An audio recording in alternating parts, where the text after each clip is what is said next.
leader Hakeem Jeffries, who earned unanimous support from his Democrat colleagues to be elected Speaker. Hakeem, I've got to warn you. 2 years ago, I got 100% of the vote from my conference. And that report from correspondent Bernie Bennett.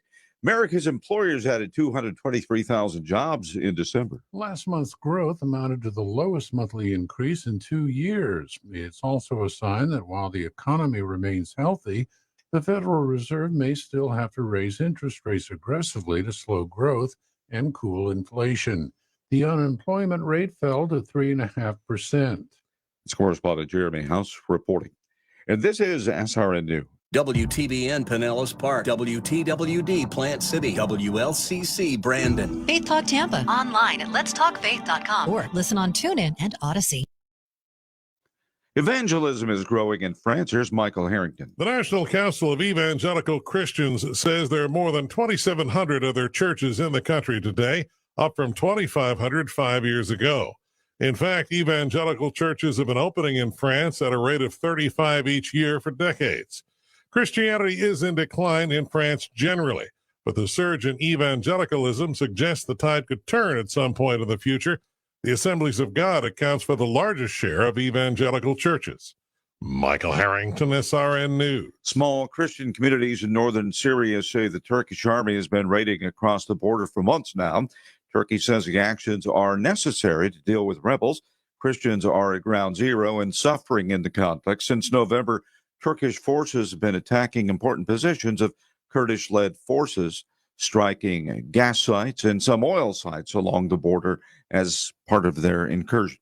This is SRN News. It's the rise of the machines, and they're smart. It's an impressive new tool for knowledge, but as Keith Peters reports, there are serious questions about it. Ask the new artificial intelligence tool ChatGPT to write an essay about the cause of the American Civil War, and you can watch it churn out a persuasive term paper in a matter of seconds.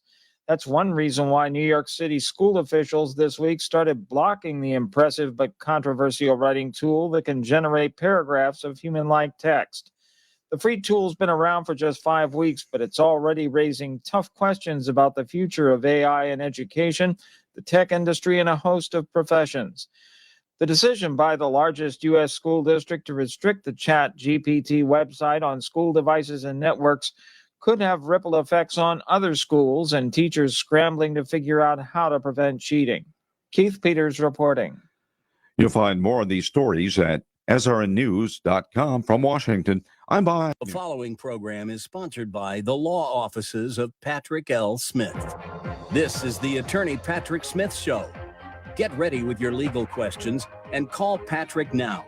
877-943-9673. Again, that's 877-943-9673. The law office is open. And now your host, Patrick Smith.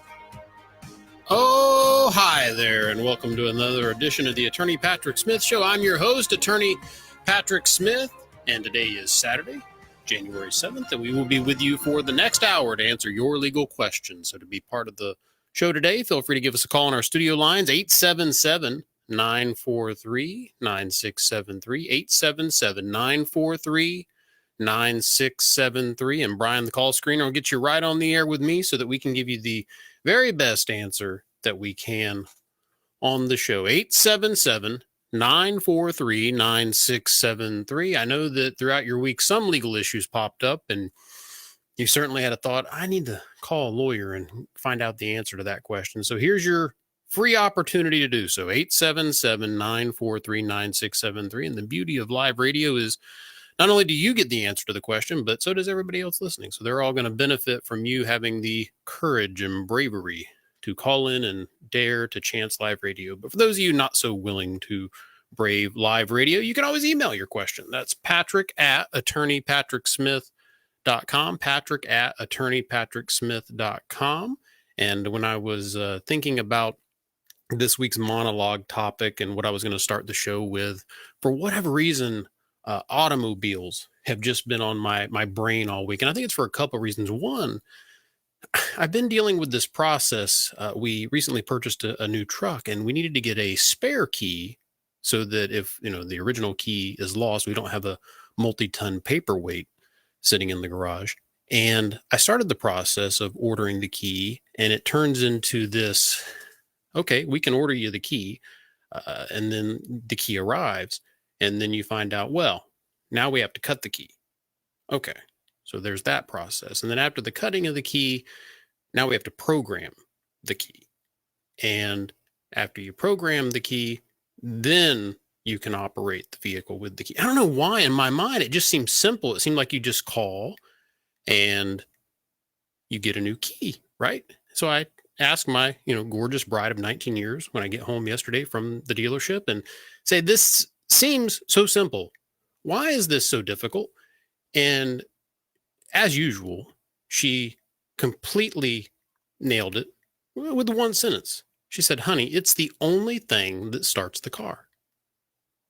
And with that, it made so much sense why there's so much importance on it, not just from a safety perspective, but I get it. And I think it was just my expectation was off. But I say that to say this, that whole saga just had my brain sort of wrapped around automobiles. And I sort of fell down this automobile rabbit hole for this last week during show prep. And then a client also had a question that related to automobiles this week that was rather interesting. So we're encouraging you to call in with all your legal questions, but especially if they're auto related, you can reach out to us, 877-943-9673, 877-943-9673. So the client question that came in that had me thinking was this. A client was concerned about this scenario where they were jointly owning an automobile with another family member. That automobile was involved in a terrible accident. And the concern was, what is the exposure of that particular person who was not driving the vehicle, was not anywhere near the accident when it happened, but their name was on the vehicle. And the point was, and the tough conversation to have with that client was, they may have some liability there because of the fact that they were joint owners on that vehicle. Now, a lot of you say, well, why did they put their name on the vehicle? Sometimes it has to do with the fact that, it's about securing financing. Sometimes it has to do with concerns about, well, what if someone passes away? What if it's a situation where someone passes? We want to make sure that someone else can operate this vehicle, sell the vehicle, do whatever needs to be done with it. But putting a person's name on that vehicle, you run that risk of sharing the liability of the vehicle by having your name on said vehicle. So it can be a risky approach. And it's one of those situations where you really want to question about with whom you're going to co-own the vehicle. If you're going to have your name on that, you want to trust the person. You also want to make sure you have really great insurance. I always recommend consulting your financial advisor and your insurance professional about whether or not you have enough coverage and whether or not you are a candidate for what they call an umbrella policy to go over and above everything. But anyway, all that is to say, I was thinking all things auto this week. So you can call in with your question, 877-943-9673, 877-943-9673. You can give us a call now, or you can email your question, patrick@attorneypatricksmith.com, patrick@attorneypatricksmith.com. We'll go to our first email question of the day. What is the deadline for filing your homestead exemption on your homestead property, your primary residence in the state of Florida? The deadline for filing is March 1st. So you'll want to contact your county property appraiser for that. And they will be the one to help you file that exemption. If you already have an exemption on that property, you don't need to renew it. It'll continue, and they'll send you a little card usually that says, hey, this exemption will continue to renew. And unless you want to take it off, and then you have to contact them if you want to take it off. For instance, if you've moved and you want to put the exemption on a new property, then you can do so. And what you usually have to do at the property appraiser's office is show some sort of proof of residency. And that varies from county to county. It's usually some form of driver's license, a utility bill. But what I recommend doing is reaching out to the property appraiser's office ahead of time, ask to speak to an exemptions officer, the head exemptions officer, about what specifically that county wants you to produce when you're applying for your homestead exemption. And then that way you don't have to guess at it or make multiple trips. 877-943-9673. That's your live and local number to be part of today's show. 877-943-9673. Open studio lines will get you and your questions right on the air. You can always email me, Patrick@attorneypatricksmith.com, Patrick@ attorneypatricksmith.com. And for those of you who have not checked out the website recently, you haven't checked out the website. We've recently revamped it. So attorneypatricksmith.com. And now on Saturday mornings, we actually have a listen live feature. So if you're on the website and you're having trouble finding the show for some reason, just scroll down to radio and you'll see a listen live button you can click on, and it will take you to the live stream of our Saturday morning broadcast. But we'd love to talk to you here. 877-943-9673, 877-943-9673. You can give us a call now or email us, patrick@attorneypatricksmith.com. And again, to reach us at the law office during the week, if you want to schedule your complimentary consultation at any of the office locations, whether it's Sarasota, Sun City Center, or if it's in the Clearwater location, that number, 877-754-6764, 877-754-6764. Give us a call Monday through Friday, 8 a.m. to 4:30 p.m., and any friendly member of my staff will be more than happy to get you scheduled for your complimentary consultation. All right, another email question here.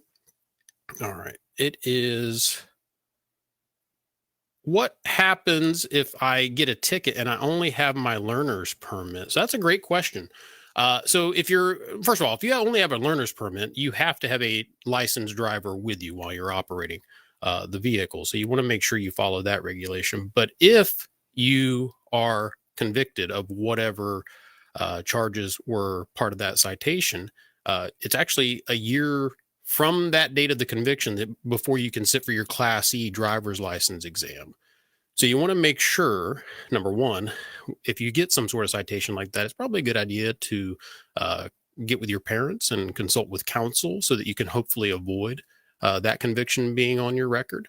And that's certainly something that we'd be happy to give you a referral to Attorney Matthew Kendall, the criminal defense attorney we work with. And we've got several others as well. So you're welcome to reach out to the office if that's the situation that you are in. But it's 1 year from the date of that conviction if you are convicted before you'll be allowed to sit for that Class E exam. But a fantastic question that I'm sure applies to a lot of our listeners and probably a lot of the children of our listeners to the show who are out there with their learner's permits and potentially run the risk of getting a citation. So maybe you have a question about your young driver in the house. 877-943-9673, 877-943-9673. Give us a call now. We're live. We're local. We're happy to help any way we can. And again, you can always email your questions, patrick@attorneypatricksmith.com. And for those of you who can't tell, I am making, as part of my New Year's resolutions, more of an effort to keep on top of these email questions. And so we encourage you to keep email questions. We answer all the email questions. The challenge is to answer them all on the show. I couldn't do that. So I kind of cherry pick them and see which ones are sort of best for on-air broadcast. 877-943-9673. 877-943-9673. We're live and local. Open studio lines will get you and your question right on the air. Again, your question can be on any legal topic at all. Maybe you're dealing with a family law matter, bankruptcy, criminal defense matter, personal injury matter. We're happy to assist any way that we can. 877-943-9673, or you can email me, patrick@attorneypatricksmith.com. So this upcoming week, we actually have a speaking engagement next Friday. I will be at Kings Ridge in beautiful Claremont, Florida at 10 a.m. in the Monte Carlo room.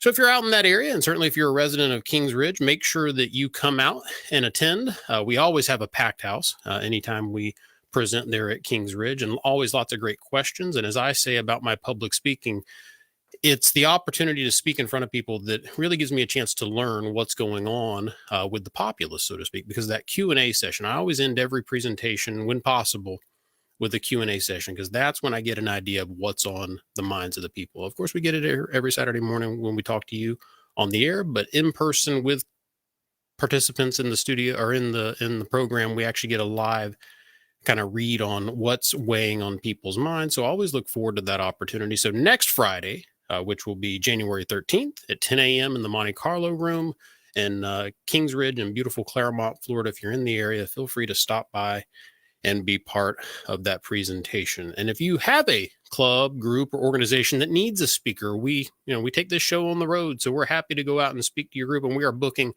events left and right now. And we'll try to announce them here on the show so that if there's one in your area and you'd like to attend, you'll have that opportunity to do so. So if you want to schedule that event, again, you can always visit our website, attorneypatricksmith.com, and just submit a request there. And my staff will be happy to reach out and get the event booked and get all the details coordinated. You can always call the office, or you can always email me, patrick@attorneypatricksmith.com, patrick@attorneypatricksmith.com. So you can email and we'll be happy to get your event scheduled for us to come out. We speak on all different topics. Obviously we speak on a lot of estate planning, but we also customize. So if you have a group that needs a particular topic sort of discussed and unpacked, we can customize the event for your group. So we'd be honored to do that. So if you want to set that up, email me, patrick@attorneypatricksmith.com. But we want to talk to you live here today. Open studio lines, 877-943-9673, 877-943-9673. Call in with your legal question. We'll give you the very best advice we can this beautiful Saturday morning, 877-943-9673. Or email me, patrick@attorneypatricksmith.com. And another email question. Should I put my car in my trust? It depends. Some clients go each way on this. It's a matter of personal druthers, I think. Clients are, of course, concerned about, the automobile passing through probate, which is the process by which assets go from a deceased person's name to the appropriate living beneficiary. And we're seeing a lot of that now. December is always a month where it seems that more people pass away in December than any of the 12 months. And it was certainly no exception this year. There were lots of passings in December, and it's led to a lot of probates in January. So you see people trying to avoid that through good planning. And one of those things that people do to avoid probate, of course, is they put assets in a trust. So the logic becomes, well, hey, if I'm going to put things in my trust, I should put my car in my trust, right?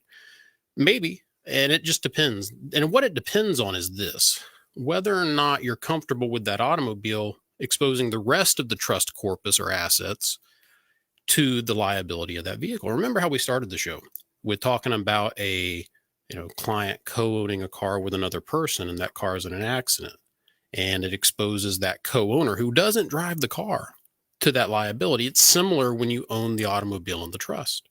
It exposes the trust corpus to the liability of that vehicle potentially. So there's a calculus to run there, and most clients, when they run it, sort of say, I'm not really worried about the probate of a vehicle, because the probate on a car tends to be summary. It's not the end of the world, if it's even that. A lot of times when it's between spouses, it's even simpler than a summary administration. So at the end of the day, it's a situation where you have to assess it sort of case by case. If you're a collector and you're a situation where you have, a classic automobile collection, you definitely want to have that in some sort of trust vehicle, typically, to avoid the probate process. But we're talking about your day-to-day runner, your A to B car. That you really have to do a more personal and intimate calculus on whether or not it should be in your trust. Consult your attorney. All right, let's go to our first caller of the day. Let's go to Sarasota. Let's talk to Reagan. Reagan, welcome to the Attorney Patrick Smith Show. Hey, Reagan, you there? Hey, Reagan, can you hear us? Yes, I can hear you. Good Hey, morning. Reagan, first of all, fantastic name. Hey, I appreciate that. How can we help? Well, this is a very, very simple question, and it's pretty much just due to my lack of knowledge, understanding. But when it comes to homes in 55 plus communities, I'm a young guy. Obviously, I'm looking to buy a house as soon as possible, but I just can't wrap my head around how a community can, in place of a rule that you have to be 55 plus, because these are some of them are really nice houses and they're reasonable price. So I imagine that there's something in place. I just didn't know if you had any knowledge to bestow on me. Well, I mean, Reagan, I think it comes down to this. Do you remember a few weeks ago when we did our special talking about voting and how the voting age is set at 18? And do you remember what it was before it was 18? Do you remember what it used to be? I don't know. It was 21. And then the pressures from the draft back in the 70s caused an amendment to the Constitution to drop it to 18. And the conversation we had then was, is it due for another adjustment? Because there's a congressman out of New York who says, hey, we need to drop this to 16 to allow even more voters to vote. So I think that when you look at the fact that we can restrict something as precious as voting by age, it doesn't really seem as surprising to me that we can restrict who lives in a private community as much by age. And I think that's what it comes down to, is the logic that it's about similarity in lifestyle. And I think that I've seen a lot of clients over the years who moved into 55 up communities and then move right out again because they say something like this: I don't want to live with just old people. They say, I want to live with young families too. Like, I want to have, families of similar age to me, but I also want to be able to see, young families raising their kids. It's just the sort of neighborhood that they want to be surrounded by. So I think that's the beauty of it. No one's forcing anyone to buy into a 55 and up community, but I think the logic or the policy behind it is the fact that it's people who are similarly situated and prefer a particular type of lifestyle. How old are you, Reagan? I'm 26. You have a ways to go before you get to a 55 and up, but there are rules and regulations on that. And you could literally live your entire life over again, Reagan, and you're not going to be 55 years old. And I think that it's a matter of, if you really wanted to get in one, you could get into those particular rules. There are some regulations requiring a certain number of residents, I believe, to be under the age of 55. So you could look into that. Yeah. But it's going to depend. I mean, you have to ask, do you really want this? I mean, do you have this desire to live in a 55 and up community, Reagan? Well, absolutely not. It's more or less just the affordability of the houses. And I mean, I guess I was just more trying to get a general understanding of how they could actually impose those rules. And I guess it would be along the lines of it's private, so they can pretty much make their own rules. Right. And I think it's more, I didn't know if that was the case. It's more in the logic of we can regulate lots of things based on age, driver's license, drinking. Right. All this is age based, and the logic there being it's based on your maturity level. And I think it's no different here with communities. They want a certain level of maturity. And I'm using that in air quotes in my head, Reagan, when I say that, because because you're 55 and above doesn't necessarily you've achieved optimal maturity. And at the end of the day, it's a situation where you kind of have to take it case by case. But I think that's the logic. It's about having people who want a certain lifestyle and excluding people who are living different lifestyles to what we typically think of when we think of 55 and up. Okay. All right. Yeah. Reagan, great call. Appreciate you calling in. Hey, thank you, sir. Have a good day. You too. All righty. You're listening to the Attorney Patrick Smith Show. This is Attorney Patrick Smith, 877-943-9673. Give us a call now. Reagan hanging up, opened up a line, so feel free to call. We'll be happy to get you on the air. 877-943-9673. 877-943-9673. All right. And before we go to Clearwater and talk to Heidi, let me do an email question. What is legal for my tent in the state of Florida? I'm presuming you mean the tent on the windows. I don't think there's any laws banning like pup tents or anything like that. So the tent in Florida, it's a regulation. There's a schedule for it and a percentage. I think it's something like first of all, on the windshield, I don't think you can have anything below that AS1 line. And then on the front windows, I believe it has to let like more than 28% of the light through. And then for the back windows, there's some sort of discrepancy for sedans versus SUVs. And one's like 15% or more must come through. One's like 6% or more. And the same with the rear windows on those vehicles. But when you go to do your tent, the typical shop will tell you this is the legal limit.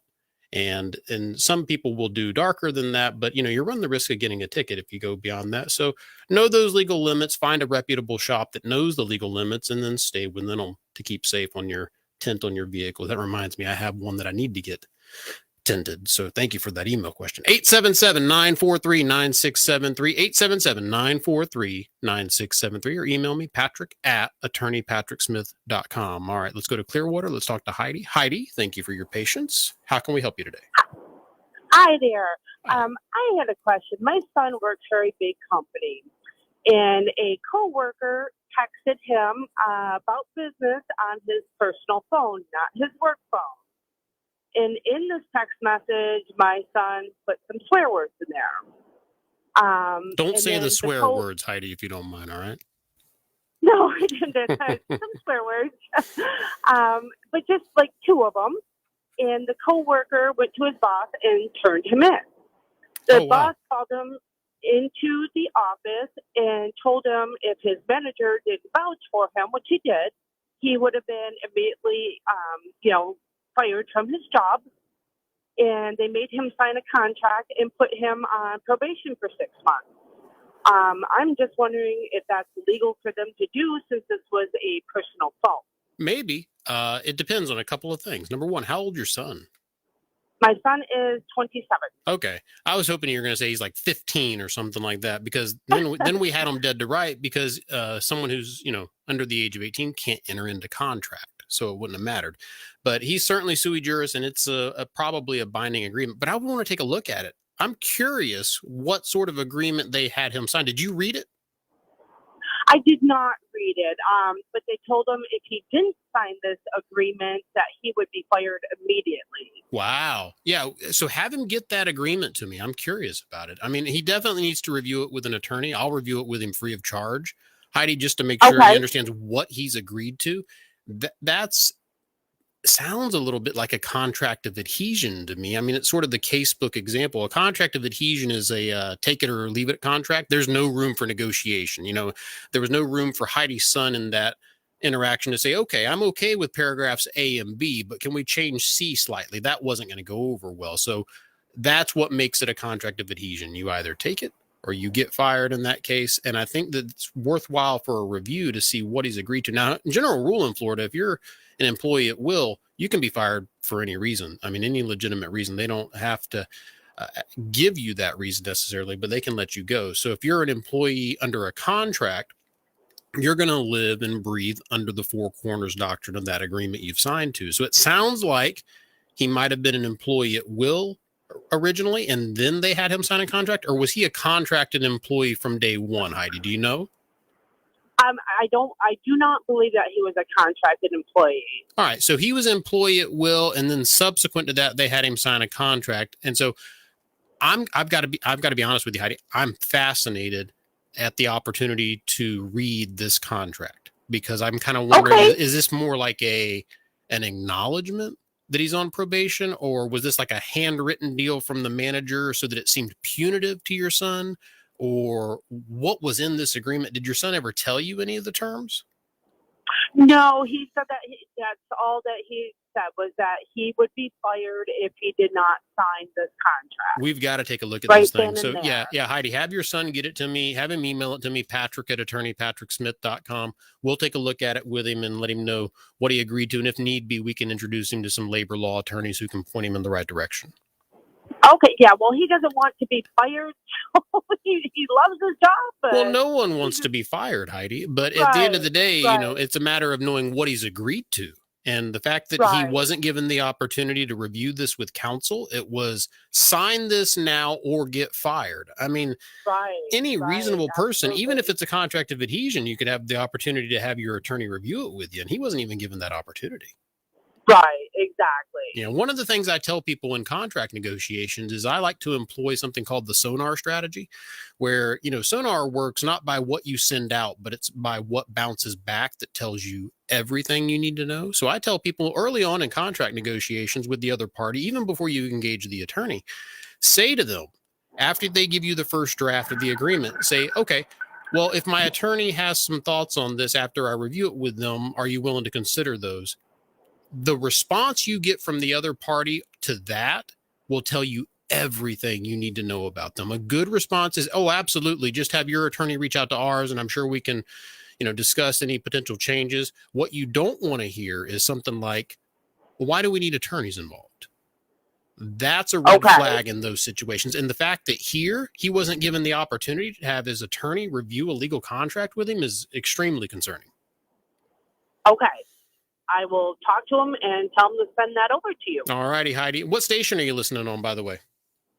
I am on, oh geez, you're going to make me try to put my radio on. Well, if you're driving, don't do that. I don't want you... 1025. All right, you're listening on the bone. We appreciate you listening, Heidi. Enjoy the rest of your Saturday, okay?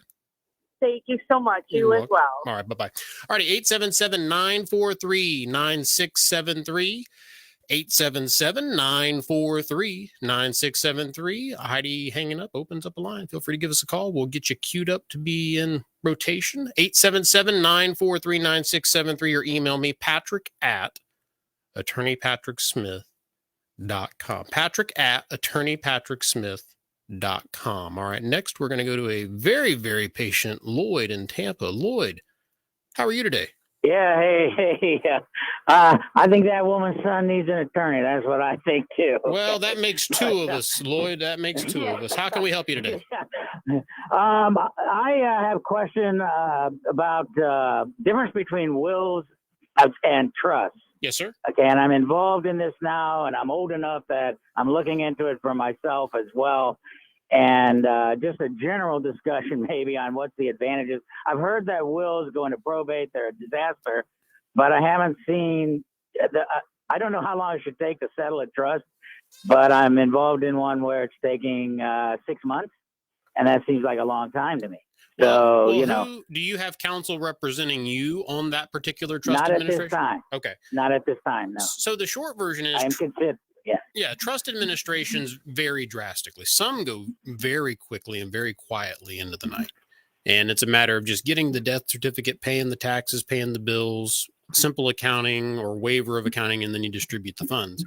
But again, trust administrations are a little bit like snowflakes. No two are exactly the same. And you often run into situations where maybe there's a contest, or there's some sort of ambiguity in the trust and it's not clear what the grantor meant, and you have to seek judicial remedy. So you have all these particular permutations. If there's something going on in this estate, is there any anomaly going on, Lloyd, that you want to share on the air? Not that I'm aware of, no. All right. I mean, so who passed away as it relates to you? Who was this person to Lloyd? This was my mom. Okay. And my brother and I are the sole heirs. I have a daughter, but he does not. He was never married. You don't have to say any names, Lloyd, but who's the trustee of the trust? My brother was made primary trustee.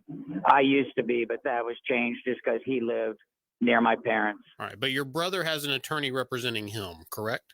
No. Okay. And there's no dispute between my brother and that's not to say that. So what it is, it may just be that your brother needs some guidance. So when a client of mine passes away, the person that they designated as the successor trustee gets a complimentary consultation with me, Lloyd, where we sit them down and say, these are the duties and obligations of you as the trustee to sort of wind everything down. So they get that advice free of charge from us. And it sounds like your brother may need that, because if things are taking this long and it's pretty simple, what were the nature of the assets? Was there a home involved? Yes, and the home's been sold. Okay, so home has been liquidated. We sold the car together too. The trust is in the hands of another agency, a trust agency. Right, you have it invested with a custodian, correct? Correct. That's correct. And that's where they're telling me that it takes, it can't be settled until end of first quarter. And my mom passed away on October. Yeah, that sounds about right, because her final tax obligations, the 1099s, are going to be cut this month. And so for her the trustee of the trust, meaning your brother in this case, has personal liability for those taxes by serving as the administrator. So he wants to make sure everything's all square with the IRS. Otherwise, if he distributes early and there is an IRS tax bill, he gets to pay it because he's on the hook for it. So that's you probably just cited in on the biggest reason for the delay is that exact issue. But one thing you can ask brother is, hey, let's reach out to the CPA. Hopefully he has a good CPA he's working with. If he doesn't, we can give him some recommendations. But the CPA can sometimes give you an estimate on a reserve and say, hey, hold back $20,000. There's no way it'll go beyond that. But if you do go beyond that, then you've got refund language in the receipt that the beneficiary signed. So you can add things that give people peace of mind about releasing the money before the tax bill has been satisfied with the IRS. But if that's the reason, which it probably is, I understand your brother's hesitation. He wants to make sure that everything's all square with the IRS before anything gets distributed. Yeah, it does sound like he should be seeking some legal advice at this point. Yeah, at least a consultation, Lloyd. Yeah. I mean, at least a consultation. Yeah. He may not need to retain counsel. And your name again? Patrick Smith, and he can reach me at my office at 877-754-6764. And again, for those of you listening, that number for the office line is 877 877-943-9764. Or Lloyd, he can find us really easily online at attorneypatricksmith.com. Yeah, I just had the name is easy to remember. I apologize. Oh, that's okay. Yeah. It's also in the title Well, of the show. I'm from out of town, and I actually caught your show driving I-75 north, heading back to Missouri. Believe it or not. Is that where you're But I from, thought, Missouri? well, I'm from everywhere. My dad was in the military. I'm born in Florida. Now you I just think I'm sound the like only person ever born in Florida who left the state. I might be that person. now you just sound Especially like for Missouri. you just sound like Johnny Cash when you said I'm from everywhere. Oh So- my goodness! Oh, thank you so much. All Wow. right. No, I'm a tenor, man. I'm not a bass. But, yeah, no, I definitely like your show. I found it interesting, and that's why I called. And I'm going to pass this information on. If you could take me off the air, I will actually give. If you could do that, then I can give my name more fully Yeah, to the I'll screener. If I'll that's have helpful. Brian pick you up. If Yumiko, if you can put Lloyd back on hold, have Brian pick him up, and you can give all your information to Brian. Lloyd, it's been a pleasure talking to you. Okay, drive safely. Much appreciated. Yeah. Yes, sir. All righty, 877-943-9673. This is Attorney Patrick Smith, and this is the Attorney Patrick Smith Show. So you can feel free to call in now, 877-943-9673, or email your question, patrick@attorneypatricksmith.com, patrick@attorneypatricksmith.com. Next, we're going to Clearwater. We're going to talk to Ken. Ken, welcome to the Attorney Patrick Smith Show. Hello, good morning. Hey, Ken, how are you? I'm good, except that I have a property lien in Hillsborough County. I'm sorry to hear that. You placed the lien, or someone placed the lien upon you? The city of Tampa and or code enforcement placed quite a few liens, mostly for grass cutting, property enhancement. So what is your response to the lien? Do you think it's a validly placed lien? I'm guessing you don't. Otherwise, you probably wouldn't be calling us. Well, I have a problem with the city attorney versus the clerk of the court of Tampa or Hillsborough. Okay. What's your problem there? One is code enforcement, Florida State 95 versus Florida State 55.10 on general liens. I'm wondering if it seems like all liens are to be expunged at the 20-year level. It sounds to me like you're reading the law on judgments, but I don't do a lot of property lien cases. My colleague Scott Smothers, who has his own practice out of Apopka, I'm actually going to see him on Sunday. He's coming over, and Ken, I'd be happy to give you Scott's number. He would be able to speak more intelligently about the property lien process, whether or not you have a window to file an objection to that lien. I handled a lien case, but it was years ago, Ken. I wouldn't begin to try to tackle one now, but Scott Smothers would be well equipped to advise you on this. But I can tell, Ken, you're a bit of a do-it-yourselfer. You've spent hours researching this, correct? Well, yes. Since 2018, I was advised by an attorney that I paid for, and the city attorney of Tampa, who is sort of involved. Okay, so let me ask you this. So you said you hired an attorney. Are you still represented by counsel, Ken? No, only in 2018. Okay. 2018. So this has been going on for close to 5 years at this point. Well, actually, the processes have been going on since the large judgment was in 1998 at 20-year involvement. Wow. But I've had other liens since then, which have been smaller, which have to do with property enhancement. Mostly it's land, grass cutting, trash dumped on property, Now, things Ken, like that. Ken, what do you think attributes to your popularity as a magnet for these liens? Do you think there's something magical about Ken that's causing this? Well, once code enforcement gets your address, they come back every 6 months. And if they don't like what they see, then you get another lien. When you say they don't like what they see, I'm presuming they have to give you a particular reason. They can't just get out of the city vehicle and be like, well, we don't like this. Ken, they've got to be giving you a particular reason. Like you mentioned something about mowing the lawn. I presume if you mow the lawn, then they're not going to say, hey, you haven't been mowing the lawn. Is that an ongoing issue, or what are the specific issues they're citing in the lien, Ken? Because I'm wondering if this is something you can remedy.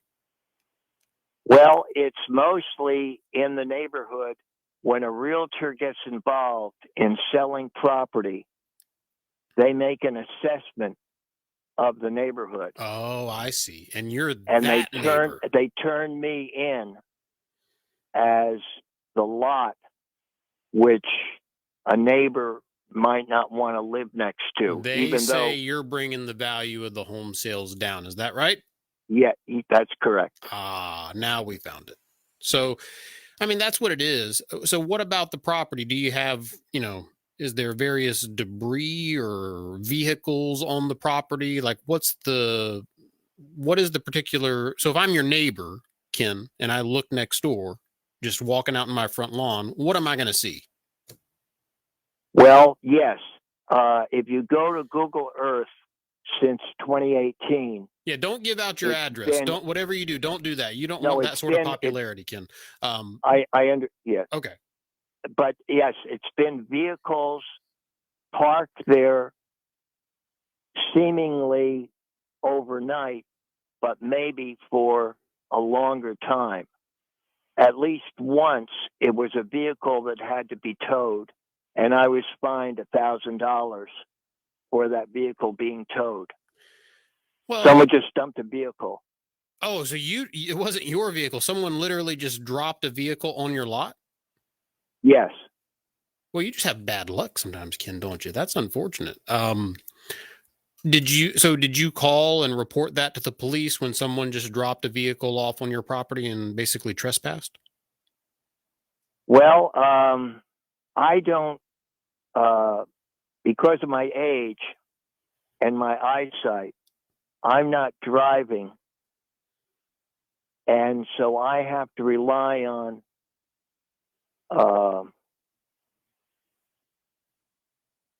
former neighbors reporting to me over the internet that I better get something done. Ken, how old are you, if you don't mind sharing? 76. Wow. 76. I've owned the property since 1987. Wow, that's terrific. You've been there a long time. So 76. So well, it's a building lot. It's a building lot. Were you in the military, Ken? No. But I went to college in Tampa. Okay. And when I finished, I thought I would live sort of in that area. And I just didn't. Well, Ken, but I thought some of my relatives would. Yes. Do you have a pen and paper? And I'll be happy to give you my office line. You can call me at the office on Monday, and I'll put you in touch with Attorney Smothers, and he can go through the lien laws with you, kind of what they say versus what you've been presented by the city or the county. And 877-754-7764. You're so close. You're so close. You're one digit off. It's 877-754-6764. I got it. All right. Well, Ken, give me a call on Monday, and we will do our best to get you in touch with Attorney Smothers and make sure that you get some resolution, at least some peace of mind about where you are. And I hear the anxiety in your voice. Can we, if nothing else, we can at least relieve that a little bit. That would be excellent. And I'll talk to your office people on Monday. Ken, we'll look forward to it. God bless you. Have a great Saturday, okay? Thank you. Yes, sir. Goodbye. Goodbye. All right, 877-943-9673, 877-943-9673. Hey, Yumiko, is Joe nearby? Can he hear me? Yeah. Okay. Hey, Joe, if you can hear me, see if you can hop on a mic real quick. He didn't know we were going to do this, but yeah, you can grab ears and a mic. And so we had some interesting developments this week, and Mr. Joe Weaver, programming director extraordinaire. And so I think Joe should probably be part of this because there is something brewing, and it could lead to a potential very special edition of the show next week. So I wanted Joe to be part of this. But if you have a question in the meantime, 877-943-9673, 877-943-9673. Give us a call now. We're live and local. 877-943-9673. Email me your question, patrick@attorneypatricksmith.com. patrick@attorneypatricksmith.com. And again, that office line, if you do want to reach us through during the week, 877-754-6764. Say it one more time, 877-754-6764. And you can call and schedule your complimentary consultation with yours truly in the Clearwater office, the Sarasota office, the Sun City Center office, any of our office locations. We'll be happy to meet with you free of charge. But to talk to us live on the air today, 877-943-9673, 877-943-9673. Hey, Joe, were you in your office? Yeah, you were in your office working. And so Joe Weaver had no idea I was going to ask him to be on the air. So, Joe, yesterday we established it's the titles again. Program director. My title is Operations Manager and Program Director. Operations Manager, Program Director, and also, as we established yesterday, Account Executive. So there's that wonderful thing as well. And I've worked with Joe now for, gosh, it's been many, many years that I've had the opportunity and privilege to work with Joe Weaver. And we had a development this last week that caused me to say, I'm just going to reach out to Joe Weaver on this and see what he thinks about it. So, Joe, the email that we got, how would you describe the email that we got this past week? Are you referring to the yes situation at IRBC? Yeah. So here's the update. So this is actually a short-term rental update, and the email we got was from, we recently had Homes Not Hotels on. John Van Steel and his wife Kelly came on, and on behalf of that organization, which is in opposition to short-term rentals. And the email we got this past week, would you describe it as how would you describe it, Joe? Well, I think that it came across as a sort of solicitation for an invitation. Perfect. That's exactly how I described it when I was talking to my wife about it. And it was from, is it fair to say it's from an opposition group? I would say so. Yeah, that seems fair. Okay. So just so you know, what we've done, and Joe Weaver has been integral in this, and this show would not be what it is today without Joe Weaver. So giving him his credit. Joe extended invitations both to Homes Not Hotels and John Van Steel, that organization, and this organization as well that reached out to us, basically soliciting an invitation to the show. So we're still trying to firm everything up. Now, Joe, at this point, you don't have to say who, but have we confirmed both sides of the equation for next week's show, or have we confirmed any? How many have confirmed for next week's show? I would say it's safe to say that that one side of the equation has been confirmed. So one side has confirmed, and hopefully the second side confirms. And then next week we will be doing a very special edition following up on short-term rentals, and ideally having the opposing sides in studio together to have a educational dialogue regarding this topic. So it seems to me like this was a great sign in the development of this on the heels of the Indian Rocks City Council announcing that there's a workshop coming up in January. I think it's January 24th. So I think that a dialogue here on the show between these two sides could open up a way for compromise. Joe, do you agree with that? Well, I don't think that there's ever really a scenario where a dispute, a disagreement, a controversy, anything of that nature can't be solved or at least gotten closer to a resolution by us talking about it, by us having conversations, by being honest and direct and candid with each other about our concerns, and hopefully everybody's voice is kind of fairly heard in the public square, which is kind of what you're trying to provide here with the the platform of the program. So I said in production meeting before we did the first show on STRs, I said this is not about convincing one side that the other side's right. It's about helping both sides understand the other side's position.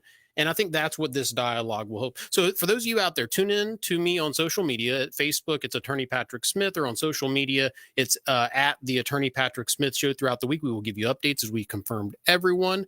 And again, Joe, thank you for all your help this week, getting everything lined up and booked. Joe does handle all the booking for our program and does an amazing job for us. The number for next week's show, and for all those calls on hold, Yumiko, Brian, just put them on hold. I'll take them off the air. I'm not going to be able to get to them in 19 seconds. But I will talk to you, Bill, Mark, and Mark. We will be happy to talk to you. Number for next week, 877-943-9673. To reach me at the office, 877-754-6764, or Patrick at attorneypatricksmith.com. Everybody stay safe, God bless, and go Gators.